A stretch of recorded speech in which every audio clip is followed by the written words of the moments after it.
Malapit na palang eleksyon sa barangay. Marami na naman tayo makakasalubong na tao na bigla ka na lang ngingitian kapag nakita ka sa daanan.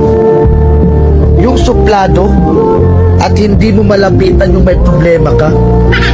Tapos ngayon, sila na yung unang maglalambing sa'yo at babatiin ka. Wow! Plastic ang ugali. Oh no!